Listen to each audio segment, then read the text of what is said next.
Hey there, we are here from Midtown Comics, and here today to talk about some of the DC Comics Rebirth graphic novels that have been coming out recently. We've got a lot of really great hits, and they've been coming to us. Thank you to DC Comics for providing these fantastic books with us for us to review. Really fantastic stuff, and we're going to get started right off the bat. We've got Batman Beyond Volume 1 for Rebirth. Now, this is really cool because it's a really fun return to the original animated series by Dan Jurgens and Bernard Chang, and with some guest art by Ryan Sook at the beginning. You get to see some really cool character development for Terry McGinnis. Now, Terry has been bouncing around a little bit. Maybe you saw Batman Beyond popping up in Future's End. This is a true return to the animated series, showing off some of the Ryan Sook art right here. That's really fun and really cool and really bridges the gap and updates things a little bit for the modern age. I think it's a really fantastic series. Jurgens really understands the voice of the characters, and it's really fun. We get to see Batman Beyond, of course, facing off against the Joker's gang, one of the most popular characters that he faced in the animated series. It's really fun, and there's some really crazy developments going forward. If you guys checked out the Batman Beyond series from Convergence, you will want to, or from Post Convergence, you will want to follow up on the current series. It's really cool and admirably captures the tone of the beloved animated series. Couldn't possibly put it better. It's wonderful. Then we also have Deathstroke Volume 2, The Gospel of Slade. Now, this is a really cool one from Christopher Priest with a couple different artists. The breakdowns are by Larry Hama, and we get to see Carlo Pagulayan and Kerry Nord doing some of the art here. Some really cool stuff. Of course, Deathstroke, Slade Wilson has been a thorn in the side of the Teen Titans for years and years. Getting to read his solo ventures is really cool. We get to have a lot of fun and see him face a wide variety of foes. In fact, we even see him facing off with the Man of Steel himself, Superman. Of course, how could one man attempt to even face off against the Man of Steel? But Slade Wilson is that man. He is the one willing to charge into the Lion's Den. Really cool series, really great. This book is only $16.99 for 6 issues of the series, and actually the previous one, the Batman Beyond one, was also $16.99, so pretty good prices on these volumes. Then we have, of course, the Teen Titans Rebirth. Talking about Deathstroke, you can't talk about Deathstroke without talking about the Teen Titans. Some really cool stuff here in the brand new book by Ben Percy. Ben Percy, of course, is also the writer of Green Arrow, which is another really cool series that DC has been putting out. And here we get to see the Teen Titans reimagined for a new age. Of course, the Teen Titans have been so popular. If you watch the animated series or maybe more contemporary, the Teen Titans Go book, this is really fun and really does a great job of bringing the characters into the modern age. It's a lot of fun, and we get to see Damian kind of take the lead. Of course, if you read the DC Universe Rebirth Spotlight, you know that Damian just turned 13, so he can officially be a Teen Titan, and he takes on the team in his own way of trying to recruit everybody. It's really cool, and it's really different, and we get to see him facing off with Ra's al Ghul and the League of Assassins. Some really great stuff. The art is by John Boy Myers with Koi Pam as well, doing a lot of the work. Really great. Really like this book. Oh, and Diogenes Neves, who I really like his art as well. Really cool, really seamless, really fresh. 6 issues in this collection, and got to keep it consistent. $16.99 for 6 issues. You can't argue that price point for such good books. Then we've got Action Comics Volume 3, The Men of Steel.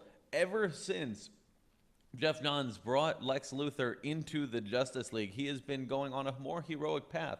Now in Rebirth, Lex Luthor is one of the co-leads in the Superman Action Comics series, of course, donning his own Superman emblem on his chest with his suit of armor, trying to lead a more heroic lifestyle. Now in this volume, we get to see a prophecy, though, that seems to allude to maybe Lex Luthor isn't what he's chopped up to be. And we see some fun art here by Tyler Kirkham, showing off a little Superboy there. Of course, John Kent, one of the breakout stars of DC Rebirth in this last year. And we get to see how Lex Luthor fits in with this world and just whether or not Superman can ever truly trust him. I know we've got some really cool splash pages here that I want to show off. Let me just see if I can find where it was. We got a cool page here. There's a nice double page spread by Tyler Kirkham. Oh, goodness. Where was it? I loved it so much. There it is. Check that out. Amazing detail by Tyler Kirkham. Really blasting through this helicopter and showing the might of the Man of Steel. We also have art by Patrick Zurcher on this. Patrick Zurcher, I've liked his art for years, whether it be on Suicide Squad or Secret Avengers. He's popped up on my radar, or Captain America. He's popped up quite a few times on my radar and has always delivered. Here we get to see some really cool renditions of the parademons of Apocalypse, of course. I don't want to go through it too much more because I'll spoil it all for you. But it's really cool and it's really great. The Superman books have been so amazing in this last year. We've gotten to see some really cool stories with the Man of Steel. This collects issues 967 through 972, which is 6 issues. Once again, $16.99. DC is doing a really good job of keeping that price low, making it affordable, making it so that you can check out their books at a low cost. Really cool, really fun. Keeping with the super theme here, we've got New Superman. Now, New Superman is a brand new character and a brand new direction for the DC Rebirth line. This is really great. It's by Gene Luen Yang, who was doing action, I believe he was doing Superman proper with John Romita Jr. before the New 52 started. And so he's been working with the Superman mythos for a while, but now him and artist Victor Bogdanovic are creating a new character in Kenan Kong, or as they call him, Kong Kanan. And he's really cool in here, and we get to see a brand new origin. We get to see somebody who almost has a Spider-Man quality to him. He's a man of the people, and he's kind of got his flaws, but he grows up in this world and is trying to figure out how he can be a better person. I really like the character arc that he goes on through the course of this first storyline, where we get to see him really grow up. He is just a young teenager, and he's totally headstrong and making a ton of mistakes. Really fun and really cool because it adds depth to the DC Rebirth. Here we have the Justice League of China, and this is the Batman of China and the Wonder Woman of China. Really cool, really in-depth world, and they introduce a lot of great villains. Of course, it wouldn't be the DC Universe in China if they didn't also feature the Great 10, China's premier superhero team, do pop up in this book, and they play a really cool role. I don't want to spoil too much because I really like the direction that this book goes in, and it's been a really fun ride. If you haven't been checking it out, I actually want to take a look. All of these Rebirth trade paperbacks do a really cool thing where they have a variant cover gallery in the back. And with New Superman, we have a lot of really cool covers by Bernard Jang, who I mentioned before because he does Batman Beyond. Some really cool cover art here. Great, really fun, really silly. I mean, come on, these are just great. They're goofy. And this is exactly the kind of stuff I like seeing with a young, fun character like this. Somebody who doesn't always take himself too seriously. And of course, he's got his bubble tea. I relate to that. Bubble tea is the best. And designs in the back for all the cool things. This is one of my favorite costume designs of DC Rebirth. Really cool stuff. And say it with me now, 6 issues, $16.99. Got to love that price. Then we have Harley Quinn Volume 2, Joker Loves Harley. Now, this is where things get a little bit dangerous because, of course, Harley Quinn and Joker have a really tumultuous relationship. Over the years, Jimmy Palmiotti and Amanda Conner have been writing the adventures of Harley Quinn for a few years now and really having a good time. Here we get to see them tell some fun stories featuring Harley Quinn and Poison Ivy, but we also, as the cover does allude, see the return of the Joker to Harley Quinn's life. Now, of course, the Joker always spells trouble for Harley Quinn. They have a very difficult relationship to get through, and when the Joker pops up in Harley's life, you know that it's going to send shockwaves across every aspect of her being. Really cool, really different, and a really surprising turn of events happens in this book. I'm actually really impressed with the direction that they went and how they managed to stay true to the roots of Harley Quinn while also moving her in a new direction. Really cool and really fun, and I can't tell you the ending. Of course I can't tell you the ending, but I gotta tell you it's worth it, and it is a roller coaster ride to get there, but really great stuff for Harley Quinn. I'm a big fan of the character, and I'm a big fan of what DC has been doing with this book under the pen of Palmiotti and Connors. And of course, this is 8 through 13. $16.99. I'm loving it. I'm loving everything about this. Now, here we have the second volume of the Rebirth Suicide Squad title by Rob Williams. Now, most of the art in this is done by Jim Lee, but they also have a wealth of backup artists on it because the Suicide Squad book spends a lot of time focusing on the characters individually. Now, I'll take a flip through and I'll show you some of these individual character profiles that they do. So here we get to see Christian Ward jumping in on the art for an Enchantress storyline that's really cool. We'll also see here a really awesome Killer Croc story with Carlos de Anda on art. Love this backup feature. But in the main storyline, we do get to see how the Suicide Squad reacts to the presence of General Zod. Been really cool stuff, really exciting, and really interesting because it's been such a twisted book. This is my favorite Suicide Squad book that we have had since the beginning of the New 52, since the Suicide Squad gained so much popularity.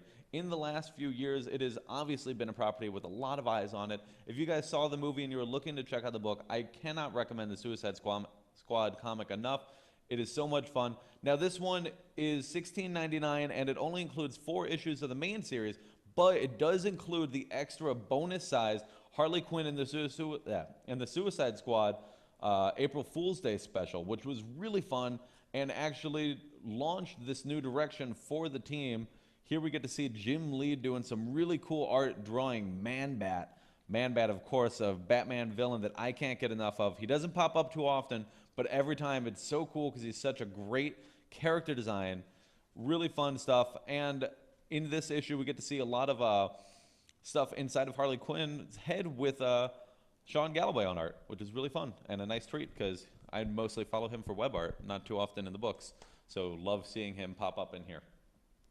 Of course, along with the Suicide Squad, we've got Justice League. Now, fans are really excited for the new movie. I include myself in that. I cannot wait to see where they go with the new movie this fall. Here in the Justice League comic, I am finding a lot of really cool stories. Brian Hitch has been doing some double duty as both writer and artist, but also with Fernando Pesaro and Matt Ryan on the art.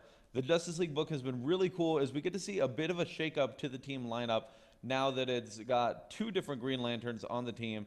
Kind of gives a little bit of variety to the classic 7-member layout that we're used to with the Justice League. So art here by Fernando Pesaro, really.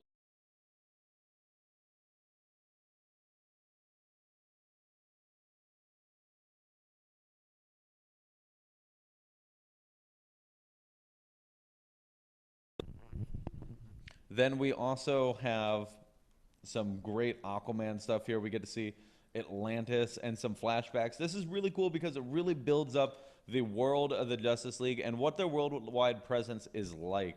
Of course, the Justice League have a lot on their plate, and we get to see them tackle it, and it's really fun, really cool. We get to see some alien invasions here. Love this book. Love what they're doing. This is issues 14 through 19, so once again, 6 issues of the book. This is the 3rd volume of the series. Really cool stuff. But I saved the best for last. This is my main event. This is one of my favorite things DC has done in the last year. Justice League Suicide Squad. This deluxe hardcover includes the entire 6-issue miniseries, but it also includes the tie-in issues from Justice League and Suicide Squad itself. Of course, Justice League Suicide Squad, with a name like that, you know they're going to be facing off. Before I open it up, I got to take off this dust jacket. This is such a cool wraparound cover featuring the art of Jason Fabok. Really cool. This is one of the splash pages from the interior art of the series. Really cool stuff. We can take a flip through and see some of these really cool stories unfolding. In Justice League versus the Suicide Squad, we actually see the 2 teams facing off against one another. But more so than that, we get to see the reemergence of some classic DC foes, which I really appreciated because there were characters who had been kind of forgotten for a couple years. And of course, right here you can see one of them, Max Lord, a man you never want to take your eye off of. Really cool stuff. Of course, you see him, a weird trademark, but with his trademark bloody nose. Of course, you know that he's manipulating the world around him. And we see the return of Lobo. The classic Lobo came back in the story. He had been gone for a few years, and now this book has led into so much more of course, playing a major part in the Justice League of America book that is currently going. Really cool stuff. Check out that awesome cover featuring Max Lord and his trademark bloody nose. And it's really cool, really fun. I myself am flipping through this because I love it and I wanted to show off some of the art, but I also know it'll spoil so much of it. So maybe if we look at some of this early art here, this won't spoil too much. But it's really cool because in this storyline, they really discover about the presence of the Suicide Squad. And for a lot of fans, I think that they view the Suicide Squad and Justice League as uneven. You know, you kind of wonder, how could the Suicide Squad ever go toe-to-toe with Superman just on his own? Here we see some really creative applications of them, and we get to see how they face off against one another. I really like that you get to see Killer Frost brought onto the team and really play a big part in the storyline. Of course, we've got Killer Frost, we've got El Diablo. Really cool, and this splash page is super great. This did feature a wide variety of really talented artists. Really love it. You look right there, it's like a who's who of DC. You've got Jason Fabok, you've got Tony Daniel, Jesus Moreno, Fernando Pasarin, who I mentioned with his Justice League stuff earlier. Really great stuff, and something I like, as I mentioned, there's always the cover gallery in the back, but I think this is particularly cool, is in the back here you'll get to see some of the promotional art and material and a couple of the exclusive covers. But my favorite thing in this book is, where is it? Oh, God, these covers are so great. I have a lot of favorite things in this book. But let's see, where is it? I must have flipped right past it. There. Boom. The Midtown Comics exclusive cover art by Mark Brooks. I love this cover, actually. Mark Brooks is one of my favorite cover artists, so when he did this, it was a treat. Absolutely love this art. Love this storyline. Really cool. Now, all these books are now available in our stores. You can check them out in the store. You can check them out online. And if you check them out today, we are actually having a massive sale. Today is our 20th birthday. And to celebrate, we are doing 20% off everything in store and 20% off just about everything on the website using code word Midtown20. There's a couple things you might not be able to find, but all of these I can guarantee you are 20% off. They are really cool, really great, really got a lot of cool books here. DC Rebirth has really been pumping out some amazingly well-handled books, and I have to show them off just because it's so cool, and I love the way that they've been collecting these and how dedicated they are to maintaining the quality. DC Rebirth has been a smash hit, and we here at Midtown Comics are big fans of it. Can't get enough. Love, love, love everything they've been doing. And thank you guys for checking this out. Please check out some of these books. Come by our stores. And if you come by today or tomorrow, you'll get 20% off. You can't beat that deal. These are already at a low price, even lower. This hardcover, by the way, was $30. I didn't mention. But now take 20% off of that, and all of a sudden, it's a really fantastic deal. So swing by our stores, and thank you so much. Have a great weekend.